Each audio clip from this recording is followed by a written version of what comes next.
आखिर क्यों है उत्तराखंड में चार धाम? क्या आप जानते हैं इसके बारे में? इस चीज को समझने से पहले हम समझ लेते हैं चार धामों के बारे में। आदि गुरु शंकराचार्य ने हमारे देश के चारों कोनों में एक एक मुख्य धाम की स्थापना करी, जिनमें की सम्मिलित है पूर्व में जगन्नाथपुरी, पश्चिम में द्वारिका, उत्तर में बद्रीनाथ और दक्षिण में रामेश्वरम। और अगर हम यही चीज उत्तराखंड के कॉन्टेक्स्ट में देखें तो उत्तराखंड के चार धामों की लिस्ट में आते हैं बद्रीनाथ, केदारनाथ, गंगोत्री और यमुनोत्री, जिनमें की उत्तराखंड के चार धामों को छोटा चार धाम के नाम से भी जाना जाता है। जब मैं इस टॉपिक के बारे में रिसर्च कर रहा था तो मुझे कोई ऐसा कट टू कट या फिर मैं कहूँ सीधा या सिंपल आंसर नहीं मिला जो ये बता सके कि आखिरकार उत्तराखंड के चार धामों की स्थापना कैसे हुई।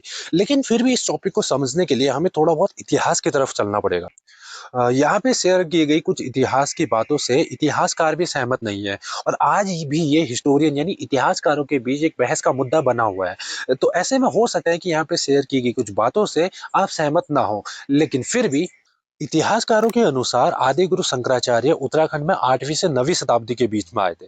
और इस समय बद्रिकाश्रम वाले क्षेत्र यानी बद्रीनाथ वाले क्षेत्र में बौद्ध धर्म का प्रचलन था। उन्होंने इस क्षेत्र में आकर वेदांत के सिद्धांत को रखा और पुनः सनातन धर्म की स्थापना करी। और उन्होंने इसी क्षेत्र में एक मठ की स्थापना करी, जिसे आज हम जोशी मठ या फिर ज्योतिर्मठ के नाम से भी जानते हैं। इसी टाइम पीरियड में आदि गुरु शंकराचार्य ने बद्रिकाश्रम यानी बद्रीनाथ को देश के चार धामों में सम्मिलित किया, और इसी के साथ केदारनाथ में भगवान शिव की पूजा आराधना विधि विधान के साथ शुरू करवाई। हालांकि इस टाइम पीरियड तक गंगोत्री और यमुनोत्री पौराणिक धार्मिक स्थल तो थे, लेकिन छोटा चार धाम या फिर उत्तराखंड के चार धाम जैसा कोई कॉन्सेप्ट उस टाइम पे एग्जिस्ट ही नहीं करता था। और ना ही आदि गुरु शंकराचार्य ने गंगोत्री और यमुनोत्री के जीर्णोद्धार के लिए कोई कार्य किया।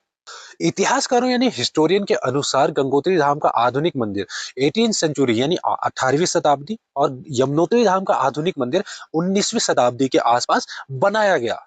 विकिपीडिया की इस पोस्ट के अनुसार लोक कथाओं, मान्यताओं और धार्मिक परंपराओं के आधार पे उत्तराखंड के चार धामों की स्थापना 20वीं शताब्दी के आसपास करी गई थी।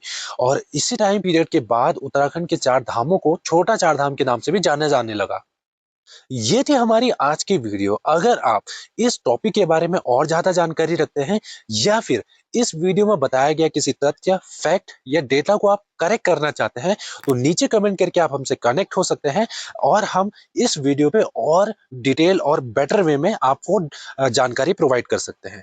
तो आज के इस वीडियो में हम इतना ही रखते हैं। मिलते हैं आपसे अगले वीडियो में, तब तक के लिए बाय।